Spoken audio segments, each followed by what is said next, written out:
Hold on, I want to start this conversation with King. What are you doing? Don't record this. So where we stand now is we have one compromised cylinder. It's about 25% down on compression. It still has compression. We never saw positive crankcase pressure, but we saw a decrease in average. There's scoring on the cylinder wall, so we're going to pull cylinder head. Because at this point, we want to inspect, because if there's a ringland missing that we can't see with the bore scope, we need to know. If there's foreign object damage, we need to know. Because there's some marks on the piston that we just can't see. We can't see what would have done that. So we have some questions there. The car has to be on its way to Atlanta no later than 5 tomorrow. 5 tomorrow, and that would be Driving straight. that'd be driving straight through. And honestly, at that point, we'd probably take someone else, you know, and that's a Hail Mary. So at this point, we still have a functioning engine. We have the other 468 in the cave, but you know, we can't do a motor change in this car.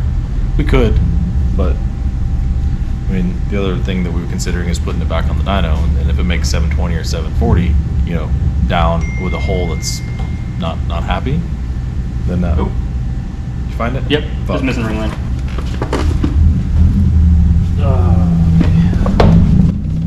Guess we're staying home.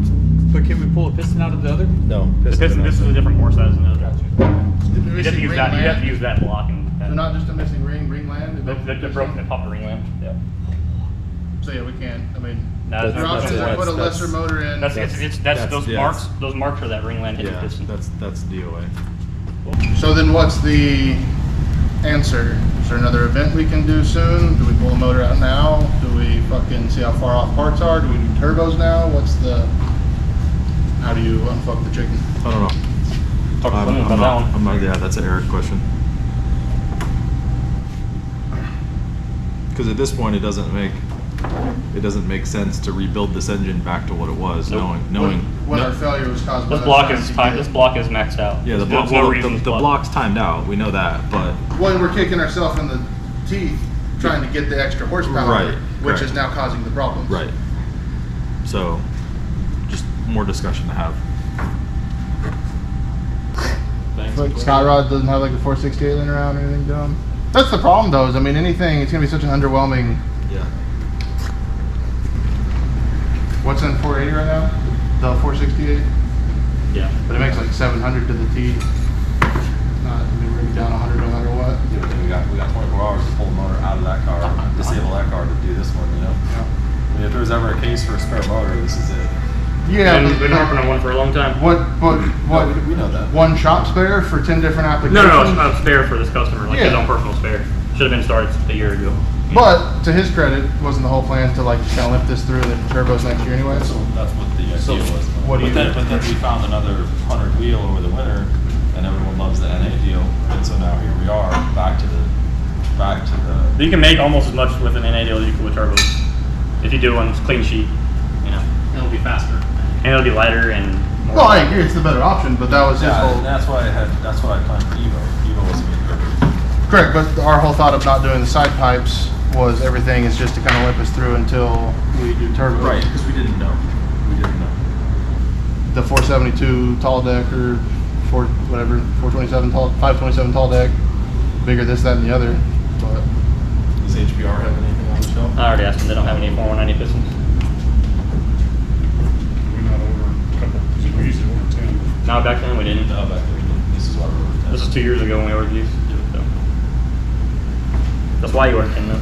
Then we could just jam piston in it. I mean, like legitimately, like dude, for sure. Yeah, we could just jam piston in today. It'd be the most gangster shit ever. what does that gain you over fin speed? It's a pretty much similar situation. Well, Fin speed- First we got the engine.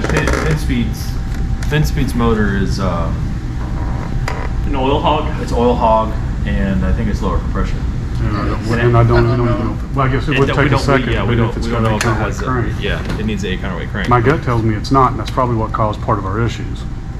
His, because we and know his that engine flex- has an 8 counterweight crank, same crank, almost same bottom end minus the compression. So the only difference would be we'd be down 2.5 points of compression. That sounds pretty big, doesn't it?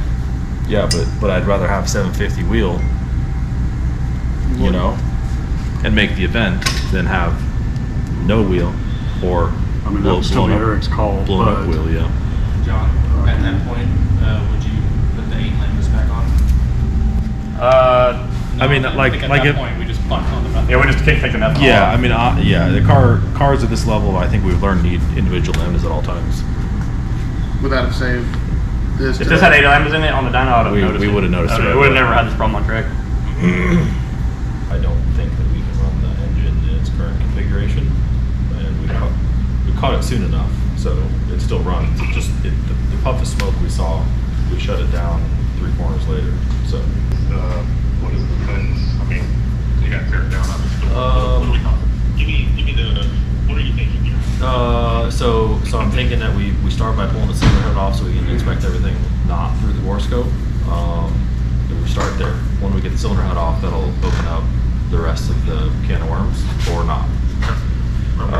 If we can repair in car, we will put it back together in dyno and see where it stands. The other option is when we get it apart, let's say we get cylinder head apart, there's a failure that we can't fix. We have another 468 that's not, it's bolted in a car, it's not installed. It's been engine dynoed. John would swap your top end over and we put this thing, it's basically the same bottom end as you, just that it's 12 to 1 compression, 13 to 1 compression instead of 15. So that's plan B. Yeah. Okay. We're working on getting data sheets for the other engines so we can see exactly what we're going to work with. John's doing some numbers as we speak, so I'll keep you posted. But I mean, the car's really good.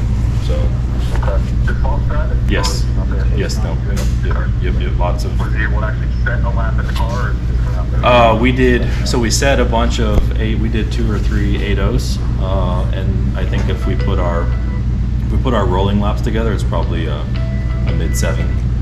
If we put stickers on, it's definitely a 6, 106, low 106 car. So, and then we made finally using the bars and made some good progress there. And then really the Packer change brought the car really live in the front end up. So that's where most of the gain came from, was the front Packer change to get the front aero working again. So yeah, I mean I'm glad it happened here because we were 2 laps away from being done for the day. But I told him, I said I'm not buying more fuel. I don't want to run put sticker. I don't want to continue to run this car. I just want to get the chassis good. So, yeah, I mean I can't. Lambda's off because it was just a cost thing, you know. And when we put the methanol on, the methanol probably caused disruption in distribution, and so likely it was just a cylinder that was lean. Yeah. So Hey,